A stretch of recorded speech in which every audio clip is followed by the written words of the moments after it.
نجات بخشنے والے اس پر مسرت واقعے کے بعد حضرت عبداللہ لوگوں میں ذبیح کے لقب سے معروف ہو گئے۔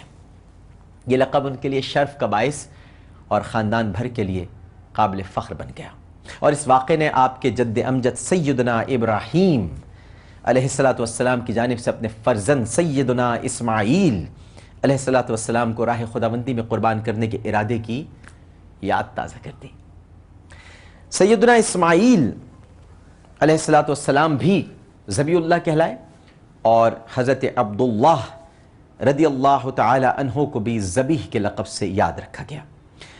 بہرحال ناظرین محترم، حضرت عبد المطلب جب نظر ایفا کرنے کی آزمائش سے کامیابی کے ساتھ گزر گئے اور 100 اونٹوں کے عوض حضرت عبداللہ کی جان بچ گئی، تو ان کی مسرت اور شادمانی کا اندازہ لگانا ہمارے لیے ممکن نہیں ہے۔ روایات میں آتا ہے کہ حضرت عبداللہ کی پیدائش کے بعد اللہ تعالیٰ نے خصوصی طور پر آپ کی حفاظت و نگہداشت فرمائی، اور ایک مرتبہ ایسا ہوا کہ حضرت عبداللہ نے جب اپنے ساتھ عجیب و غریب واقعات کا مشاہدہ کیا تو اپنے والد گرامی جناب عبد المطلب سے کہا کہ میں جب کبھی مکہ مکرمہ کی وادی اور کوہ ثبیرہ کی طرف جاتا ہوں تو میری پشت سے ایک نور چمکتا ہوا دکھائی دیتا ہے، جو کہ 2 حصوں میں تقسیم ہو کر مشرق و مغرب میں پھیل جاتا ہے اور پھر دوبارہ اکٹھا ہو کر ایک بادل کی شکل اختیار کر لیتا ہے۔ میری نگاہیں یہ مشاہدہ بھی کرتی ہیں کہ آسمان کے دروازے کھل گئے ہیں اور یہ بادل کا ٹکڑا آسمان کی طرف چلا گیا ہے اور پھر جلد ہی واپس آ گیا اور میری پشت میں واپس آ جاتا ہے۔ حضرت عبداللہ کے والد محترم جناب عبد المطلب نے جب اپنے فرزند کی باتیں سنی تو فرمایا، اے میرے پیارے بیٹے، مبارک ہو تمہیں کہ تمہاری صلب سے رحم مادر میں ایک پاکیزہ نطفہ منتقل ہوگا جو اللہ تعالیٰ کی مخلوق میں افضل ترین ہوگا۔ رسول کریم صلی اللہ علیہ وآلہ وسلم کے چچا اور سیدنا عبداللہ رضی اللہ تعالیٰ عنہ کے بھائی حضرت عباس رضی اللہ تعالیٰ عنہ فرماتے ہیں کہ میں اور میرے والد حضرت عبد المطلب یمن گئے، ایک یہودی کے پاس ٹھہرے۔ وہ بڑا دانا تھا، قیافہ شناس تھا اور پرانی کتب کا عالم تھا، یعنی عہد نامہ عتیق وغیرہ۔ والد گرامی سے مخاطب ہوا اور کہنے لگا کہ تم کون ہو؟ عبد المطلب نے جواب دیا کہ قریشی ہوں۔ اس نے پوچھا کہ قریش کی کس شاخ سے تعلق ہے؟ عبد المطلب نے کہا بنو ہاشم سے۔ یہ سن کر وہ چونک پڑا اور اس نے کہا کہ کیا آپ مجھے اپنی ناک دیکھنے کی اجازت دیں گے؟ عبد المطلب نے اجازت دے دی۔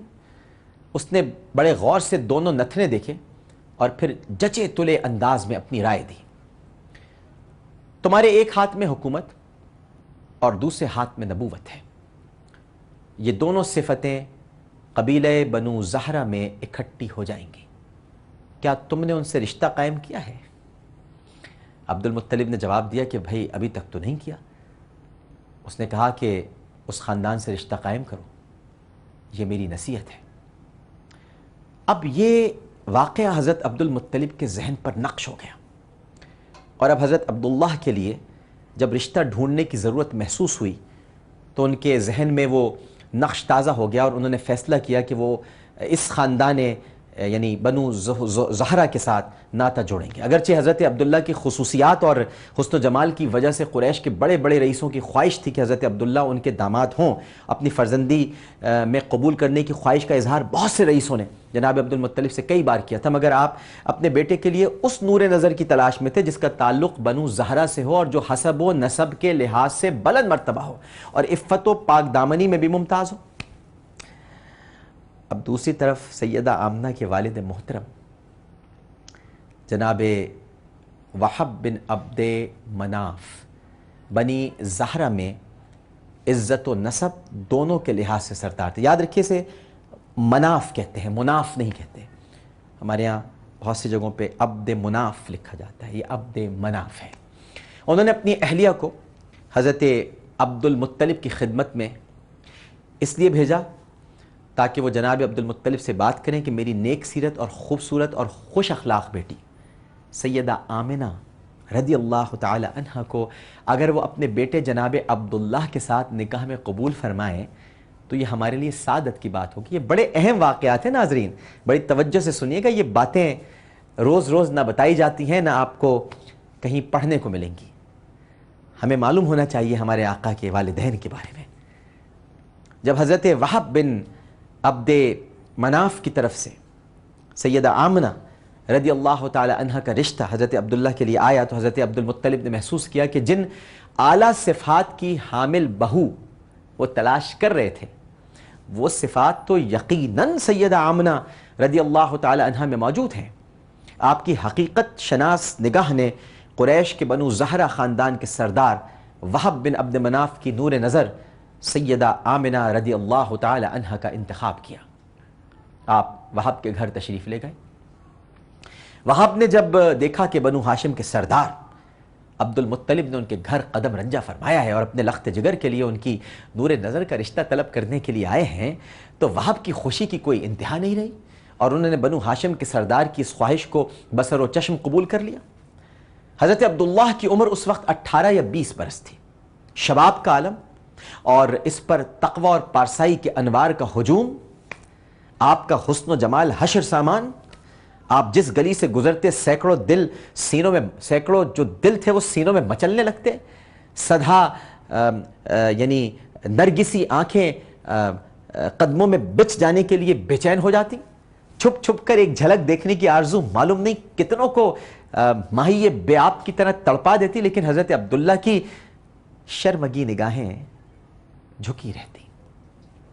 روئے زیبا پر شرم و حیا اور شرافت و نجابت کے انوار برستے ہی رہتے اور اس کو مزید دلکش اور دل آویز بناتے رہتے.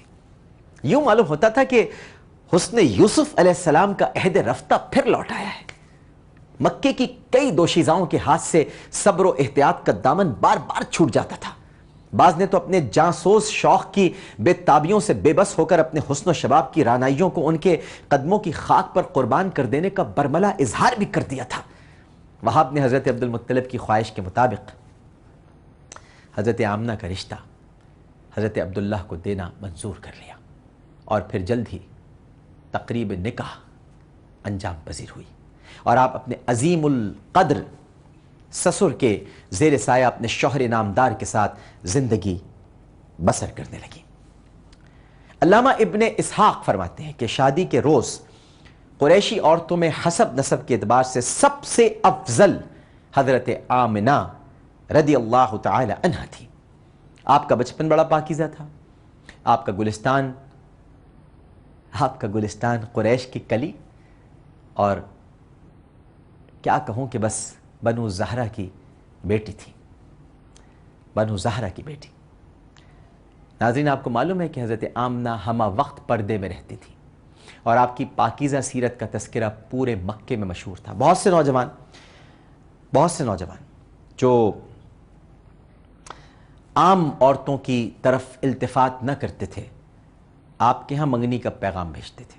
حضرت عبداللہ اپنے حسن و شرافت کی وجہ سے قریش بھر میں ممتاز تھے اور ان کی شادی کا پیغام بی بی آمنہ رضی اللہ تعالی عنہ کے والد کے ہاں پہنچا تو اسے خوشی سے قبول کیا گیا. اور سب عورتیں جو حضرت عبداللہ پر مر مٹی تھیں انہوں نے کہا کہ واہ بی بی آمنہ تیرے نصیب.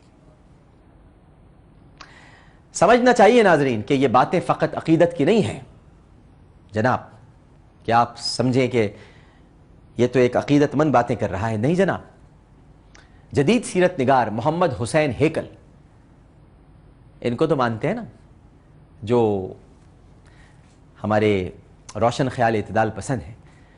وہ جدید سیرت نگار محمد حسین ہیکل لکھتے ہیں کہ یہی بات کافی ہے کہ حضرت عبداللہ بھی بے حد حسین تھے، لیکن حقیقت یہ ہے کہ ان کی شخصیت سحر انگیز تھی اور شادی کے کچھ عرصے بعد حضرت عبداللہ کو اپنے پدر بزرگوار کے ایک تجارتی قافلے کی نگرانی کرنے اور کاروباری ذمہ داریاں انجام دینے کے لیے ملک شام جانا پڑا.